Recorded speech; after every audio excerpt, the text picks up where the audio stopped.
We begin today's show in Ethiopia, a country being torn apart by war and famine. On Tuesday, the Ethiopian military bombed a marketplace in the Tigray region, killing at least 64 people in one of the deadliest attacks since government forces invaded the region last November. The Ethiopian military has claimed all the victims were combatants, a claim disputed by witnesses on the ground. The bombing came just a day after Ethiopians voted in national and regional elections, but polls could not open in some regions due to ongoing fighting. The country is still waiting for results which will determine if the ruling coalition, led by the Ethiopian Prime Minister Abiy Ahmed, stays in power. The conflict in Tigray has killed thousands of civilians, displaced more than 2 million people, and led to massive food shortages, with aid groups warning 350,000 people are on the brink of starvation. The United Nations is urging the Ethiopian government to allow more humanitarian aid into Tigray. We're joined right now by the Ethiopian journalist Tsedale Lemma. She is the founder of the Standard, an English-language monthly magazine based in Ethiopia. She has a new opinion piece in the New York Times headlined, "He Promised Peace, Then He Tore His Country Apart." It's about the Ethiopian Prime Minister Abiy Ahmed, who won the 2019 Nobel Peace Prize. So the latest news out of Tigray, Tsedale, is two issues, is the famine it faces and this latest Ethiopian bombing of a marketplace that killed over 60 people. Can you talk about what you understand happened? Both the famine, good morning, Amy, and thanks for having me. Both the famine and the bombing are not separate things from what has been happening in Tigray for the last 8 months. The war, they began in November, on November 4th, in what Prime Minister Abiy Ahmed said was a very short operation to apprehend members of, or what he called the criminal cliques of the TPLF, which is the party that was administering the Tigray regional state. So this operation, law enforcement operation, as it was called initially, has morphed into a civil war, which has gone into now this horrific outcome of a war that displaced, as you said, more than 2 million. Thousands are dead. We don't know the death toll yet. The war is not ending. There is no end in sight for that. And 350,000, more than 350,000 civilians in famine zone, according to the UN. So the bombing came on top of that, which is on Tuesday. The military is saying the targets were combatants. But all information coming from the region, including reports that we have filed, indicate that this was a market airstrike on a market, and the victims are civilians, including infant children there. The army still maintains that the target were combatants, and there is no explanation as to why the pictures of civilians are emerging if we go by the army's interpretation of things. So this is the cumulative effect of the war that has been going on in Tigray for 8 months. So can you talk about this bombing in particular and the fact that the Ethiopian military has admitted that it engaged in the bombing? And what is the cause of the Ethiopian attack on Tigray and the use of Eritrean soldiers, sometimes disguised as Ethiopian soldiers, in the mass killing? Well, these are two separate. The immediate cause of the bombing is not clear yet, but from what we get, the last few days, there has been a renewed fighting between the Tigray and the Tigray Defense Forces, as they have now renamed themselves. These are military armed people that belong to the Tigray regional state. And the federal forces that are backed by the Eritrean Defense Forces. So there has been some sort of calm over the past few weeks, but there is a renewed conflict now, and officials from the Tigray the ousted Tigray regional state government, are saying they have regrouped now and they are attacking what they call enemy posts. So there is a renewed fighting happening, which is far from the government's assertion that the fighting is over. The government said on November 28th that the operation, the rule enforcement operation, was over already, but it didn't. So there is a renewed conflict. So we don't know if this bombing of a marketplace has to do with the loss the Ethiopian Defense Forces are facing, because that's what the Tigrayan government officials, the ones that have been ousted by the federal government, are saying that the federal army is sustaining losses. So what triggered it is yet to be investigated. We don't know. And how it is that a marketplace is targeted where civilians are the obvious casualties. So this is the background to the bombing. But the background, the general background to the war is inherently a political difference that morphed into a political violence, a military violence. The precursor to that is an election that the Tigray regional state has unilaterally conducted in September after the federal government decided to postpone the general election that took place this week because of the COVID reason. So the regional state defied that, and they said they would like to have their unilateral election for the regional council. So they had that election in September 9th of last year. So relations between the two, between the federal government and the regional state in Tigray, deteriorated badly after that election took place. And in October, the Ethiopian House of Federation, the Speaker of the Ethiopian Upper Parliament, has came up with an idea that he said there is a constitutional means that we are exploring to oust the regional government that is elected by the Tigrayan people in September, and have a military intervention, a police intervention in the region. So relations after that was war between the two was a matter of when, it was not a matter of if. So preparations were intensified after that, and that culminated into the war that began on the 4th of November. The federal government said it was taken by surprise. It was responding to an attack on the Northern Command Force, which is the military's command force that was in Tigray regional state. So federal government says that was attacked, and its response to its military response to the regional state there was in response to the attack against the command post that was located in the capital of the Tigray regional state. But all evidence indicates that the preparation for this war was already underway, including the involvement of the Eritrean government. Because on the 1st of November, the Eritrean president has already declared, released a statement, what looked like a declaration of war against the Tigrayan regional state. Now, Tigray regional state happens to be now the common enemy between the federal government led by Abiy Ahmed and the Eritrean dictator Isaias Afwerki. So here is where we are 8 months down the line. Tigray destroyed, women gang raped.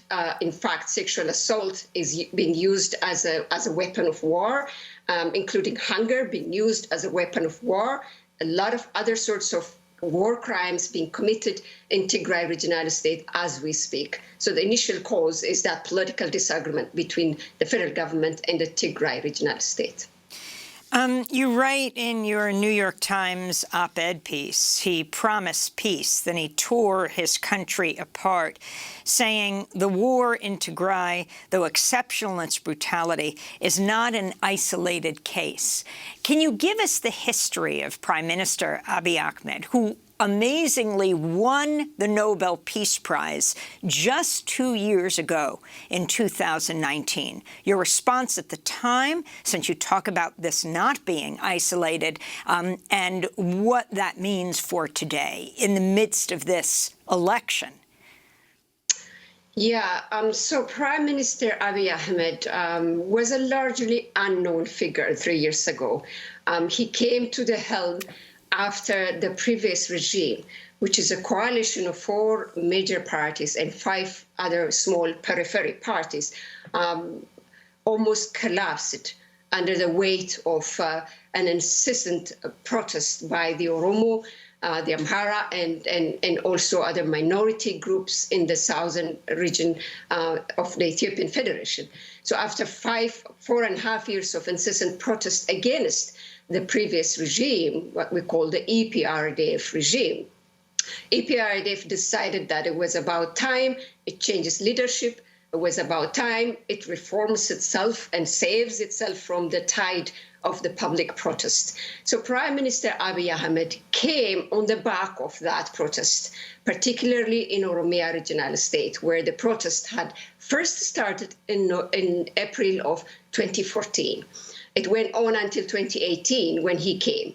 So he came to the power by the decision of the ruling party, which he then quickly dismantled after he came to power. So this is the background of Prime Minister Abiy Ahmed. He was a key part of the party that he dismantled, the EPRDF, the party that was dominated by the Tigray, the TPLF, which is now at war with the federal government, with the army of the federal government.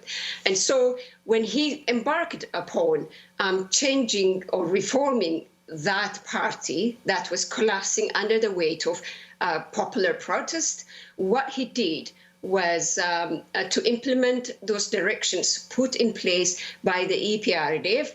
One of those directions were creating or normalizing relations with Eritrea, the neighboring state, with which Ethiopia did not have peace or war for 20 years prior to that. So they wanted to normalize the relationship, and he got embarked on that.